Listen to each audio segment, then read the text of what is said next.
అఖండ 2 సినిమాను చూసి మీడియా ముందు రోజా ఎలా ఫైర్ అయ్యారో తెలిస్తే షాక్ అవ్వాల్సిందే. ప్రస్తుతానికి వీటికి సంబంధించిన విషయాలైతే సోషల్ మీడియా వేదికగా వైరల్ అవుతున్నట్లుగా సమాచారం.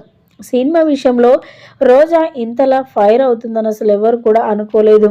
బాలయ్య గారి సినిమాలంటే రోజాకి మహా ఇష్టం. అయితే ఎప్పుడైతే పార్టీ పరంగా విడిపోయారో అంతకుముందు రోజా తెలుగుదేశం పార్టీలోనే వర్క్ చేశారు. తర్వాత వైఎస్ఆర్సీపీ పార్టీకి వచ్చిన తర్వాత అప్పటి నుంచి కూడా బాలకృష్ణ అదేవిధంగా రోజా వీరిద్దరి మధ్య చాలా గ్యాప్ వచ్చేసింది. పేరుకు ఫ్రెండ్స్ అయినా అదేవిధంగా ఒకే ఇండస్ట్రీలో వర్క్ చేస్తున్నప్పటికీ కూడా పార్టీ పరంగా విభేదాలు ఏర్పడ్డాయి వీరిద్దరి మధ్య. అయినప్పటికీ కూడా మరి బాలయ్య తన మనసులో ఎలాంటివి కూడా అలా పెట్టుకోరు. ఇంకా వైఎస్ఆర్సీపీ పార్టీ ఇప్పుడు ఓడిపోవడం ఇక వారికి కూడా బాధాకరంగానే ఉంది అని ఒక పక్క చెప్పుకొచ్చారు.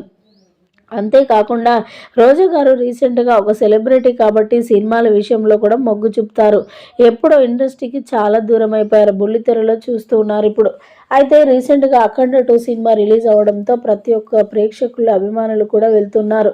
ఇక వాళ్ళే కాకుండా సెలబ్రిటీలు కూడా ఎగబడి మరీ అఖండ 2 సినిమాకు బాలకృష్ణ మీద ఉన్న అభిమానంతో ప్రతి ఒక్కరు కూడా సినిమా చూడడానికి వెళ్తూ ఉన్నారు. ఈ నేపథ్యంలో మరి రోజా గారు కూడా సినిమా చూడడానికి వెళ్ళినట్లుగా వార్తలు వినిపిస్తున్నాయి. ఇక వెళ్ళగానే అఖండ 2 సినిమా చూసి చాలా చాలా అద్భుతంగా ఉంది అంటూ మాట్లాడుకొచ్చారు. అందులో ముఖ్యంగా దైవభక్తిని గురించి ఎక్కువగా మాట్లాడారు, ఎక్కువగా చూపించారు.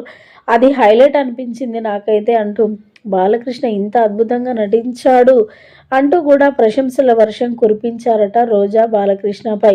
ప్రస్తుతానికి వీటికి సంబంధించిన విషయాలు సోషల్ మీడియా వేదికగా వైరల్ అవుతున్నట్లుగా సమాచారం.